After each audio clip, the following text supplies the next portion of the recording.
Welcome back to The Explainer. So today, we're diving into this massive, frankly super frustrating mystery that pretty much every student, or really anyone trying to learn something new, has dealt with. You know the drill, right? You spend hours upon hours just hitting the books, you basically live at the library, but then you end up getting a worse grade than that one kid who barely seems to study at all. Like, no way, right? We've been told our entire lives that putting in the time equals getting the results. Well, today, we are completely flipping that script. We're going to break down exactly why studying less is literally the secret to learning more. Okay, let's dive right into this by comparing two completely different types of learners. First up, we've got student A. Now, student A studies for a grand total of 33 minutes a day. They get a solid 8 hours of sleep, they actually hang out with their friends, and guess what? They consistently score in the top 5% of their class. Sounds crazy, right? But then we have student B. This person is grinding for 4 hours every single day, completely sacrificing their sleep, basically ghosting their friends, and despite all of that agonizing effort, they're barely scraping by with a B average. So what is going on here?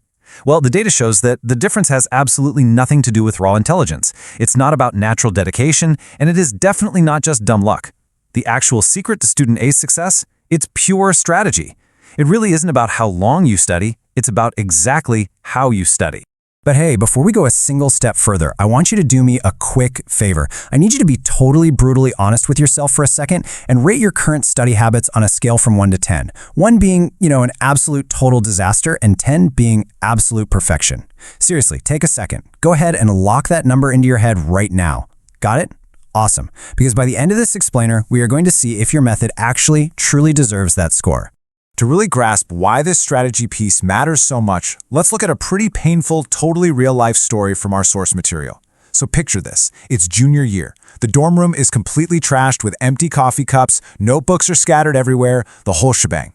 It's literally 3 a.m., and this student has been studying non-stop, 12 hours straight, for a massive psychology exam. And the thing is, they're doing everything quote-unquote right. They're highlighting all the key points, they're rereading the chapters, writing down these incredibly detailed, perfectly aesthetic notes. But deep down, something feels super off. Despite 12 grueling hours of work, the actual information is just slipping away like sand through their fingers. And the grand finale? A complete and miserable failure on the actual exam. Ouch. But you know what? That massive failure forced a really harsh realization. They realized they had absolutely no clue how to actually study. And that story, that brings us face to face with the ultimate villain of our explainer today. Our sources call this the productivity illusion. Honestly, this is a massive psychological trap. It's basically this false belief, this trick our brains play on us, where we confuse the physical time we spend quote-unquote studying with the actual amount of information our brains have retained. It literally tricks us into feeling super productive just because we're busy doing stuff. So you're probably wondering, how do I know if I'm infected by this productivity illusion? Well, the symptoms are actually pretty easy to spot.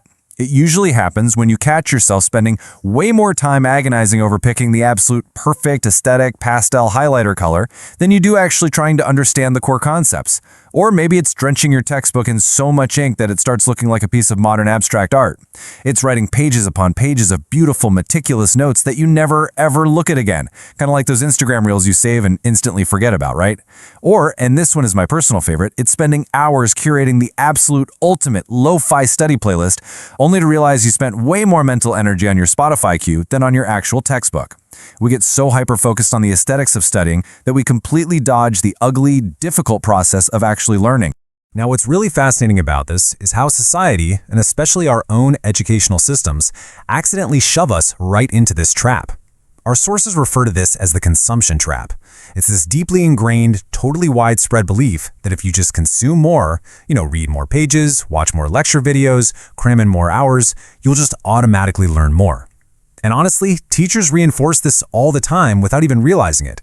They'll give you advice like, make sure you study for 3 hours tonight, or go home and review the entire chapter. Think about that. They are giving you a time quota. They are absolutely not giving you a learning strategy. And all of that flawed advice, it really stems from a massive misunderstanding of human anatomy. Think about it. How often do we just treat our brains like a sponge? We kind of just assume that if we sit in a chair and stare at a book long enough, our brain is just going to passively, automatically absorb all that information. Well, scratch that, because it's a total myth. The reality is that your brain is a muscle. And just like going to the gym, your muscles do not grow by passively sitting on a weight bench. The brain requires active tension, deliberate training, and, just as importantly, total rest to actually build and grow new neural pathways. So the crucial point here really boils down to one simple, absolutely game-changing mathematical formula. If you want to completely change how you approach any textbook, any college course, or literally any new skill you ever want to learn, you need to memorize this right now. Real learning does not equal time spent. Nope. Real learning equals the amount of information multiplied by your retention rate. It literally doesn't matter if you stared at 1,000 flashcards if your retention rate is 0. Any number multiplied by 0 is still 0. When you run the numbers on this, the real-world impact is pretty staggering. Let's say a student grinds for 5 whole hours, but they use terrible passive methods. That gives them a tiny 10% retention rate. The actual tangible benefit to their brain, it's about 30 minutes of real learning. Now consider a second student. They study for just 1 single hour, but they use a high retention strategy that secures 50% of the material. Both of these students walk away with the exact same amount of knowledge locked in their heads. But that second student, they just saved themselves 4 hours of agonizing, completely unnecessary work. Think about that. Studying less, but with a high retention rate, literally gives you your life back. Okay, so how do we actually fix that retention rate? Well, first things first, we have to stop passive studying entirely. Passive studying, things like just rereading a chapter or blindly highlighting, it's basically like trying to fill a bucket full of holes. You can pour 12 hours of water into that bucket, but it doesn't matter, it's just going to leak right out onto the floor. Active learning, on the other hand, is patching those holes first. And you do this by using practice questions, by actively applying those concepts to real life, or even trying to teach the material to your classmates. Because once you actually patch those holes, the knowledge finally stays in the bucket. And the actual data behind this shift? It is absolutely wild. By completely abandoning passive reading and switching strictly to these active learning methods, our source material highlights that a student's retention rate doesn't just bump up a little bit, it rockets from a measly 10% all the way up to 70%. Let that sink in. That is a massive, absolute game-changing leap in efficiency. You are quite literally getting 7 times the return on your time investment just by changing how you learn. When you actually implement this, the ultimate payoff is just extraordinary. Remember that student we talked about earlier? The one practically crying over a psych exam at 3 in the morning? Well, by patching the holes in their bucket, they managed to cut their total study time strictly in half. And simultaneously, their grades skyrocketed from completely average B's and C's straight to A's. So we're talking vastly better academic results, plus countless hours of free time completely reclaimed. Talk about a win-win. Let's move to how this builds into an actionable, real-world framework. Here is the exact 6-step strategy you can start using tonight. Step 1. Break your studying into 30 to 60-minute chunks. Seriously, no more marathons. Step 2. Test yourself first. Try to recall what you already know before you even crack open the book. Step 3. Focus relentlessly on your weak spots, instead of just comfortably reviewing the stuff you already know. Step 4. Use those active methods we talked about. Speak concepts out loud, use flashcards, really force your brain to sweat a little. Step 5. Connect the ideas together to make retrieving that info so much easier. And finally, Step 6. Do a really quick review right before bed, because your brain actively consolidates all that new information while you sleep.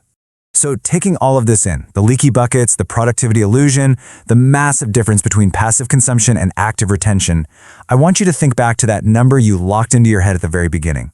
Does your study strategy still deserve that score? If the answer is no, well, you are officially ready to drop the pastel highlighters and finally reclaim your time. But honestly, it leaves us with one final, super fascinating question. If working longer and harder is a complete myth when it comes to studying, what other areas of your life are you wasting hours on just because you're caught in the productivity illusion? Think about it. Thanks so much for joining me on The Explainer today, and I will see you next time.